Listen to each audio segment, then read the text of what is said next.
टक्के भागू आपल्याला पाण्याने 71%. मग आपल्याकडे एक वॉटर सायकल म्हणून होती बघा, वॉटर सायकल जलचक्र. 5वी 6वीला झाला असेल बघा.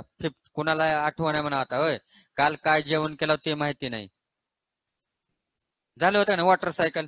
काय water cycle? Evaporation, condensation and rainfall go on in continuous cycle. त्या सायकलला काय म्हणायचे? वॉटर जलचक्र. काय आहे? बाष्पीभवन आहे. परत बाष्पीभवन वॉटर जे गॅसियस फॉर्म मध्ये गेले आहेत तिथे काय होतील? कन्वर्ट इंटू वॉटरचे ड्रॉपलेट, पाण्यामध्ये रूपांतर होणार का नाही? आणि ते रेनफॉलच्या माध्यमातून परत कुठे येणार आहे? सोर्स ऑफ वॉटर मध्ये, सी मध्ये, रिव्हर मध्ये, लेक्स मध्ये, ग्राउंड वॉटर मध्ये येईल. आणि काय चालू राहणार आहे? सततच ही कंटिन्युअस चालू आहे. आणि ज्या वेळेस when we consider water cycle, या इन्व्हायरमेंट वरती एवढ्या मोठ्या प्रपोर्शनचं पाण्यानं व्यापलेलं आहे पूर्ण अर्थ. हे आपली जे प्लॅनेट आहे एवढं पाणी आहे. मग सगळीकडे पाणीच पाणी आहे. मग ह्याच्यापैकी जे इव्हॅपोरेशन होऊन जाणार पाणी आहे तितक्याच क्वांटिटीमध्ये ऍज अ रिझल्ट इव्हॅपोरेशनचा रेट सुद्धा तेवढाच राहणार आहे का नाही? मग या ऍटमॉस्फिअर मध्ये हे जे लेअर होते, स्ट्रॅटोस्फिअर आहे, ट्रोपोस्फिअर आहे, ओझोनचा लेअर आहे, मिसोस्फिअर आहे, आयनोस्फिअर आहे, एक्झोस्फिअर आहे. हे जे ऍटमॉस्फिअर आहे आपलं त्याच्यामध्ये काय राहणार आहे? धुळीचे कण असतील, डस्ट पार्टिकल असतील आणि वॉटरची वेपर सुद्धा असतील. इथं राहणार का नाही वॉटरचे? आपण ज्या वेळेस खिडकीच्या सन रे यायला लागल्यात त्यावेळेस असं काय उड्या मारायला लागतात बघा ते छोटी छोटी पार्टिकल धुळीचे. मग ते फक्त त्याच स्ट्रेट लाईन मध्ये आहेत का? बाकीकडे नाहीत का? आहेत, पण काय तिथे ट्रान्सपरन्सी नाही तेवढी. किंवा आपण बॅटरी लावली आता संध्याकाळी तर त्याच्यामध्ये काय असं पुढे माग करतात बघा छोटी छोटी पार्टिकल. ते काय आहेत? मग काही गॅसेस आहेत, काही डस्ट पार्टिकल आहेत आणि काही वॉटर वेपर सुद्धा आहेत त्याच्यामध्ये. इन द फॉर्म ऑफ वेपरच्या फॉर्म मध्ये वॉटर. मग ज्या वेळेस आपण काय सांगितलंय?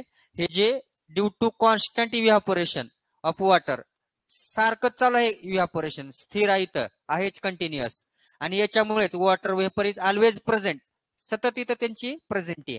कुठं? ऍटमॉस्फिअर मध्ये. कशाची? वॉटरच्या वेपरची. and present in the atmosphere. The amount of water vapor in the atmosphere help us to understand the state of daily weather. आता ते सांगतात बघा आजचं जे तापमान आहे, तापमान कसं आहे? कोरडा आहे, ड्राय आहे का ह्युमिड आहे? ह्युमिड म्हणजे काय? हवा ओली किती आहे? ओलसरपणा. हवेमध्ये आर्द्रता किती आहे? ह्युमिडिटी किती आहे? म्हणजेच काय? हे जे इव्हॅपोरेशनचा रेट सांगतात, किती इव्हॅपोरेशन व्हायला लागलाय. आणि हे कशावरती डिपेंड? Upon temperature. टेम्परेचर जर जास्त असेल, तापमान, तर काय असणार आहे? रेट सुद्धा इव्हॅपोरेशनचा जास्त असणार आहे. इव्हॅपोरेशन उन्हाळ्याच्या दिवसामध्ये सुद्धा भरपूर प्रमाणात होते. आणि ऍज अ कम्पॅरिझन, जेव्हा कम्पॅरेटिव्हली काय करतो आपण या पावसाळ्याच्या दिवसामध्ये, हिवाळ्याच्या दिवसामध्ये सन रेज जे आहेत किंवा हा जो सूर्यप्रकाश आहे इंटेन्सिटीनं कमी आहे, त्याची तीव्रता कमी आहे, त्यावेळेस काय होणार आहे? हे जे इव्हॅपोरेशनचा रेट आहे, दर आहे, त्याचा कमी होणार आहे, डिक्रीज होणार आहे. आणि आपल्याला माहिती झालं की वॉटर हे जे ऍटमॉस्फिअर आहे त्याच्यामध्ये सतत काय? कंटिन्युअस हे चालूच आहे सगळं. काय? वॉटरची वेपर आहेत, डस्ट पार्टिकल आहेत, त्यांची प्रेझेन्स आहे इथं. आणि ज्या वेळेस आपण असा जर विचार केला, चालू आहे का रे रिमोट? बघा लक्ष द्या. मग आता ह्युमिडिटी कशाला म्हणायच्या? हे जे वॉटर वेपर आहेत इथं प्रेझेंट ऍटमॉस्फिअर मध्ये, आणि ते ऍटमॉस्फिअर मध्ये प्रेझेंट असल्यामुळे काय होणार आहे? जेवढे जास्त वॉटरची वेपर तेवढं हे ऍटमॉस्फिअर काय होणार आहे? गिलं होणार आहे. गिलं, गिलं म्हणजे काय?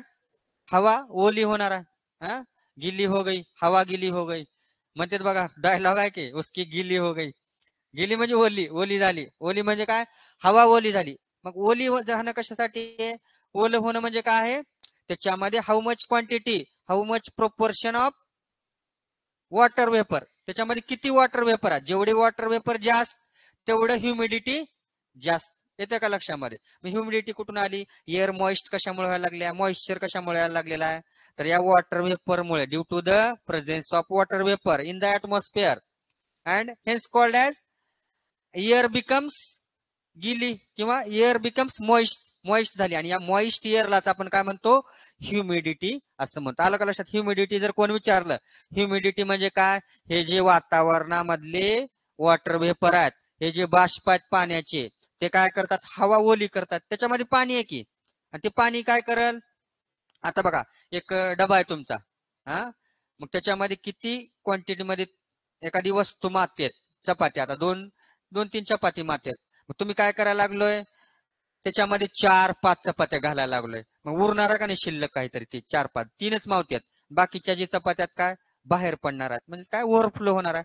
त्या पद्धतीनं जर 1 किलोग्राम एअर मध्ये, हे जे 1 किलोग्राम एअर मध्ये त्याचं काही प्रोपोर्शन आहे 49 ग्रॅम, हे जे वॉटरची वेपर मावते, त्याच्यापेक्षा जर जास्त झाले, टेम्परेचर जास्त झालं आणि व्हॅपोरेशनचा रेट जर जास्त झाला, तर काय होणार, जी शिल्लक राहिलेली वॉटर वेपर आहेत त्यांचं कन्व्हर्जन परत काय ड्रॉपलेट मध्ये होईल, आणि तेच ड्रॉपलेट कशाच्या माध्यमातून येतील, ड्यू, ड्यू म्हणजे काय ओस, दवबिंदू, आणि त्याच टेम्परेचरला आपण काय म्हणायचं, ड्यू ड्यू पॉइंट टेम्परेचर असं म्हणतो. पुढे आहे, फक्त आता लक्षात काय ठेवायचे आहे, ह्युमिडिटी म्हणजे काय, हवा काय होणं, ओली होणं, हवा ओली कशामुळे व्हायला लागलेली आहे, ऍट द प्रेझेन्स ऑफ या ऍटमॉस्फिअर मध्ये असलेली वॉटरची वेपर, आणि त्याच्यामध्ये काय पाणी आहे, वॉटर वेपर म्हणजे कोण्या स्टेट मध्ये पाणी आहे, गॅसियस स्टेट मध्ये पाणी आहे, आणि ज्यावेळेस हे काय हवा सॅच्युरेटेड झाली, सॅच्युरेटेड म्हणजे काय भरलेली संपृक्त हवा, गेल्या वर्षी झालं बघा सॅच्युरेटेड हायड्रोकार्बन जे सिंगल बॉन्डचे होते, कोणते होते सिंगल बॉन्डचे, इथेन, मिथेन, प्रोपेन, ब्युटेन झालेलं आहे की आपल्याला हायड्रोकार्बन मध्ये, ते डेकेन पर्यंत, पुन्हा पुढे काय डेकिन, मिथिन, नोनेन, ऑक्टेन, ते काय झाले अनसॅच्युरेटेड डबल बॉन्ड आणि ट्रिपल बॉन्डचे, म्हणजे काय पुन्हा मावत नाहीत.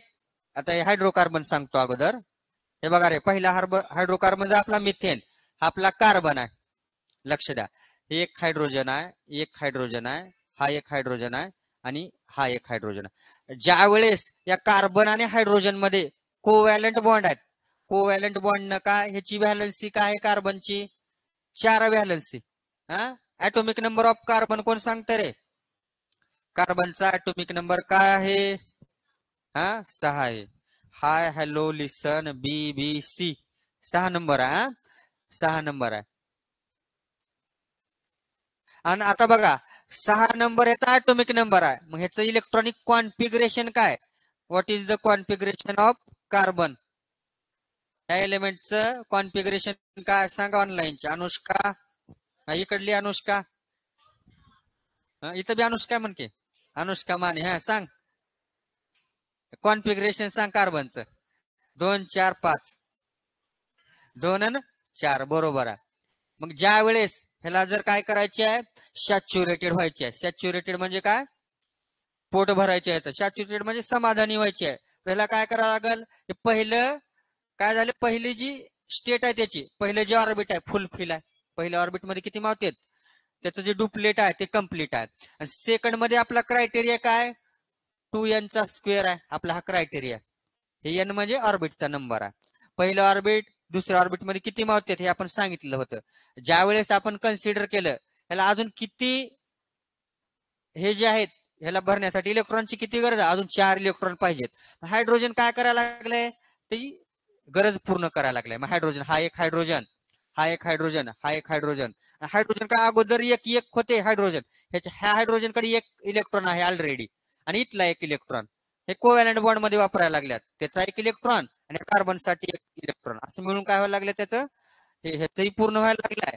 हाही सॅच्युरेटेड व्हायला लागला, आणि हाही सॅच्युरेटेड, सॅच्युरेटेड म्हणजे काय समाधानी होणे, संपृक्त होणे. आता ह्याच्या पुढे अजून एकही हायड्रोजन इथं मावत नाही बघा, इथं पाय सॅच्युरेटेड झालेला म्हणजे काय पोट भरलेला आहे त्याचं, समाधानी झालेला, मग अनसॅच्युरेटेड म्हणजे काय डबल बॉन्डचे घेतलं आपण, ज्यावेळेस आपण काय करतोय,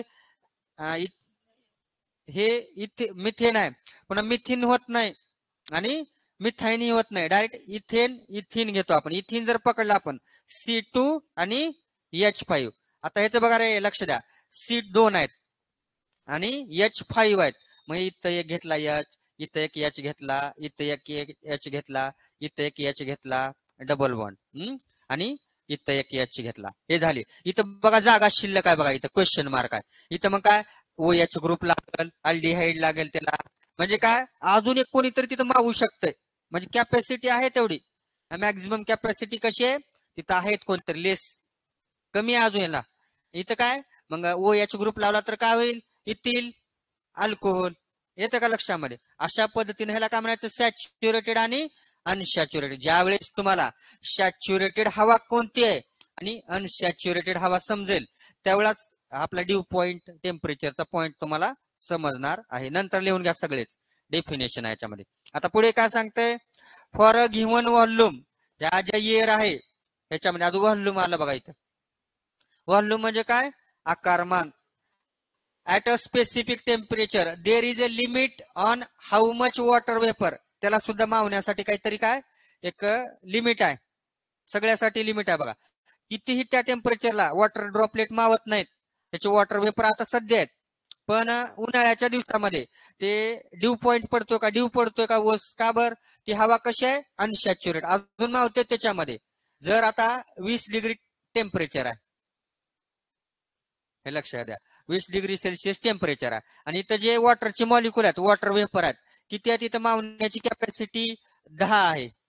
10 काय मावतेत, वॉटरचे मॉलिक्युल मावतेत. 10 वॉटर वेपर आहेत. आता ज्यावेळेस मी काय म्हणलं, 10च्या ऐवजी तर जर 12 जर झाले, 12 जर झाले का म्हणून आपण त्याला आता इथं सॅच्युरेटेड होऊन 2 मॉलिक्युल काय व्हायला लागल्यात, उरायला लागल्यात, आणि जे मॅक्झिमम झालेले आहेत, जे शिल्लक रिमेन्स राहायला लागल्यात, ते 2 वॉटर ड्रॉपलेटचं कन्व्हर्जन ओस मध्ये होईल, ड्यू पॉइंट मध्ये होईल. आणि याच टेम्परेचरला आपण काय म्हणतो, ड्यू पॉइंट टेम्परेचर. ज्यावेळेस हवेमध्ये आर्द्रता जास्त आहे, हवेमध्ये वॉटरचं वेपरचं प्रमाण जास्त आहे, त्यावेळेस काय म्हणतो आपण, हवा तर आर्द्र आहे पण ड्यू पॉइंट सुद्धा यायला लागलाय.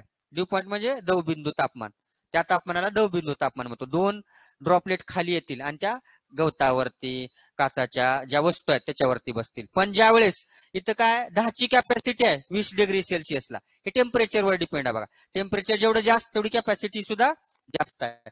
आता मी काय सांगतो, 20 डिग्रीचा चला, when we consider temperature 20 degree, याच्या अबो जर असेल, मध्ये असेल, आता इथं 6च हे जे आहेत वॉटरचे ड्रॉपलेट आहेत किंवा वॉटर वेपर आहेत त्याचे जे आहेत. ज्यावेळेस काय अजून शिल्लक आहेत 4, मग त्यावेळेस जे आहे हवा आर्द्र ही राहणार नाही, कारण काय अजून कॅपॅसिटी आहे का नाही, अनसॅच्युरेटेड. मग हे काय म्हणतो, इथं जे आहे त्यावेळेस ड्यू पॉइंट टेम्परेचर नाही, इथं अजून मावायला लागणार आहे, तिथं अजून कमतरता, 4 वॉटर वेपर मावतेत मॉलिक्युल त्याचे वॉटरचे H2O. आणि इथं जे आहे 2 शिल्लक राहायला लागल्यात, मग आपण काय म्हणतो, ड्यू पॉइंट झाला. इथं ड्यू पॉइंट म्हणजे तिथून दवबिंदू पडायला लागतील. येतं का लक्षामध्ये? पुढच्या स्लाइडला तुम्हाला समजेल, काही जास्त अवघड कन्सेप्ट नाहीत. हे बघा, लक्ष द्या इथं, when the air contains maximum possible water vapour, जेवढे शक्य आहेत तेवढे त्याच्यामध्ये जर असतील, it is said to be saturated with vapour. ती वेपरनं सॅच्युरेटेड झाली आहे, भरपूर संपृक्त झालेली आहे, हवा भरलेली आहे. आणि जे काही शिल्लक राहते त्याच्या पुढे गेलेलं त्या टेम्परेचरला काय म्हणायचे आपल्याला, ते टेम्परेचर म्हणजे काय, ड्यू पॉइंट टेम्परेचर असं म्हणतो बघा. आता लक्ष द्या इकडं, हे जे 40 डिग्रीचं केले आपण कन्सिडर, 40 डिग्रीचं टेम्परेचर आहे, टेम्परेचरचं कंडिशन कोणती आहे, 40 डिग्री सेल्सिअसचं तापमान आहे, टेम्परेचर आहे. त्याच्यामध्ये जे आहे 1 किलोग्राम हवा आहे, आणि त्याची कॅपॅसिटी किती आहे, 49 ग्रॅम काय मावतेत, बाष्प मावते, त्याच्यामध्ये वॉटरची वेपर मावतात. आता ह्याच कंडिशनला आपण काय म्हणूया, ही जी हवा आहे एवढे जर मावले त्याच्यामध्ये, तर काय झालंय, सॅच्युरेटेड झाली. म्हणजे काय, ते समाधानी झाली. याच्यापेक्षा जास्त जर मावले ते सॅच्युरेटेड होऊन उरायला लागलेल्या आहेत. सॅच्युरेटेड हवा झाल्यानंतर काय, आता 49 ग्रॅमच मावते 1 किलो मध्ये. आपण काय पकडलं इथं, इथं 60 ग्रॅम 70 ग्रॅम जर बाष्प झाले, तर जे उरलेले आहेत वरचे 10-12 का असतील ते काय होणार, त्याचं कन्व्हर्जन कुठं होणार आहे, वॉटर ड्रॉपलेट मध्ये होईल. वॉटर ड्रॉपलेट म्हणजे काय, थेंब पाण्याचे. हे काय पडेल, मग ओस पडेल ह्या टेम्परेचरला, हे काय होतील, वॉटरचे थेंब होतील, इकडे वॉटर ड्रॉपलेट मध्ये त्यांचं कन्व्हर्जन होईल.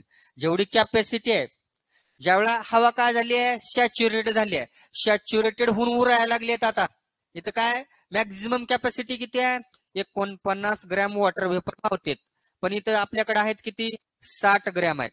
मग हे उरलेले जे आहेत 11 म्हणा, 11 उरते, 50 आणि 10, हे जे 11 ग्रॅम वॉटर वेपर आहेत, हे काय होईल, त्यांचं कन्व्हर्जन वातावरण झालेलं आहे, कंडेन्स झालेलं आहे. कंडेन्स म्हणजे काय, हे जे वातावरण आहे वॉटर वेपरचं कन्व्हर्जन कुठं होईल, थंड झालेलं आहे सगळं वातावरण, 0 डिग्रीला झालेलं आहे. मग तिथं काय होईल, कंडेन्सेशन होईल, सांद्री भवन प्रक्रिया पार पडेल आणि हे जे वॉटर वेपर कन्व्हर्टेड इनटू कशामध्ये होईल त्याचं conversion liquid form of water मध्ये ड्रॉप पडतील. म्हणून शेताकडे जर सकाळी गेला गवतावरती हे जी शिल्लक राहिलेले पाण्याचे थेंब आहेत वॉटरचे वेपर हे नमावून ते काय करतील तिथं पडतील आणि त्या ड्यू पॉइंट टेम्परेचर म्हणतो त्या कंडिशनला द टेम्परेचरची जी कंडिशन आहे ड्यू पॉइंट टेम्परेचर कंडिशन असं म्हणतो. दवबिंदू तापमान मुंडी हिला काय हलवायला लागायचं उग समजलंय. लय समजायला लागले. आता हे झालं सॅच्युरेटेड असताना आणि ज्यावेळेस अनसॅच्युरेटेड असेल हवा आता पुढची कंडिशन आहे बघा. हे बघा त्या कंडिशनला असं होईल जे काही वॉटर ड्रॉपलेट मध्ये कन्व्हर्जन होणार आहे आणि आपल्याला ते पाहायला मिळेल कशामध्ये लिक्विडच्या. आता अनसॅच्युरेटेड हवा आता 20 डिग्रीचं घेतलाय 20 एका किलोग्रामच आहे हवा आणि 20 डिग्री सेल्सिअस कंडिशन आहे तापमान आहे. मग आता इथं चेंज होईल काय होईल 20 डिग्रीला काय होतं त्याच्या अर्ध येणार नाही. आपण काय सांगितलं होतं 40 डिग्री सेल्सिअसला 49 ग्रॅम बाष्प मावतात पण इथं काय 14.7. हे कशावरती अवलंबून आहे टेम्परेचर वरती अवलंबून आहे. जेवढं टेम्परेचर जास्त तेवढी कॅपॅसिटी होल्डिंग कॅपॅसिटी कशाची ते वॉटरची वेपर मावण्याची होल्डिंग कॅपॅसिटी सुद्धा इज ऑल्सो मॅक्झिमम असणार आहे. का बरं टेम्परेचर जास्त आहे व्हॅपोरेशनचा रेट जास्त आहे बाष्पीभवनाचा दर जास्त आहे म्हणून बाष्पीभवन जास्त व्हायला लागणार आहे आणि ती हवा सॅच्युरेटेड होईल आणि ती काही शिल्लक राहणार आहेत आणि ती शिल्लक राहिलीच ड्यू पॉइंट मध्ये ड्यू पडणार आहे ओस पडणार आहे दवबिंदू पडणार आहे. मग हे कंडिशन 1 किलो वजन आहे ते हवेचं वजन आहे. हवा जी आहे 1 किलोग्राम हवा आहे त्याच्यामध्ये किती मावतात असे सपोज हवा फुग्यामध्ये भरलं हवाच आहे किती वजन करायचं त्याचं. हवेला काय वेट आहे त्याला मास आणि वेट आहे हवेला सुद्धा आहे का नाही. त्याच व्हॉल्यूम आहे फक्त शेप नाही ज्याच्यामध्ये घातलं त्याचा शेप रिसिव्ह करणार आहे त्यानं पण त्याला व्हॉल्यूम आहे आकारमान आहे. फुग्याच्या मध्ये घातलं फुग्याचं व्हॉल्यूम त्याला प्राप्त होईल. डब्यामध्ये घातलं सिलेंडर मध्ये घातलं त्या गॅसला सिलेंडरचा आकार त्यानं प्राप्त करेल आणि मास आहे का नाही सिलेंडरला 14 किलोची टाकी आहे 15 किलोची टाकी आहे. वेट उचलून बघत नाही का टाकी जड लागत नाही ती हवाच आहे की गॅसच आहे की प्रकारचा.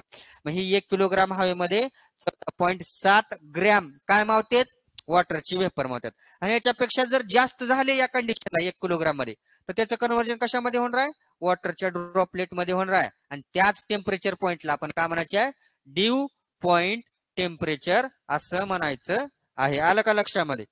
हे कशावरती अवलंबून आहे टेम्परेचर वरती अवलंबून आहे. जेवढं जास्त temperature holding capacity also increases तेवढी मोठी होणार आहे त्याची होल्ड करणे म्हणजे काय साठवून ठेवण्याची क्षमता. येते का लक्षामध्ये. अशी उदाहरणं आहेत. मग ज्या वेळेस आता ड्यू पॉइंट कशाला म्हणतो आपण त्याची डेफिनेशन आहे. हे जे आहे टेम्परेचर कमी केलं आपण लक्ष द्या रे. आता 20 डिग्रीच्या ऐवजी काय केलं इथं 14 केलाय 14 डिग्री सेल्सिअस टेम्परेचर आहे. मग आज होल्डिंग कॅपॅसिटी कमी होईल होणार आहे का नाही. ज्या पद्धतीनं आज वी कम्पॅरिझन 1 किलोग्राम मध्ये जेव्हा टेम्परेचर 4 डिग्री सेल्सिअस होतं तेवढे अमाऊंट ऑफ वॉटर वेपर जास्त होते. परत आपण 20 ला आलो 20 ला अजून कमी झाली अर्ध्याच्या खाली आलो आणि आता अजून कमी होणार आहे आणि हवा सॅच्युरेटेड होईल आणि जे उरलेले काही होल्डिंग कॅपॅसिटी होऊन जे उरलेले काही वॉटरचे ड्रॉपलेट आहेत त्याचं कन्व्हर्जन कशामध्ये होणार आहे वॉटर वेपरचं कन्व्हर्जन थेंबामध्ये होणार आहे ड्रॉपलेट मध्ये होणार आहे आणि याच टेम्परेचरला जिथं लिक्विड फॉर्म मध्ये कन्व्हर्जन होते कशाचं.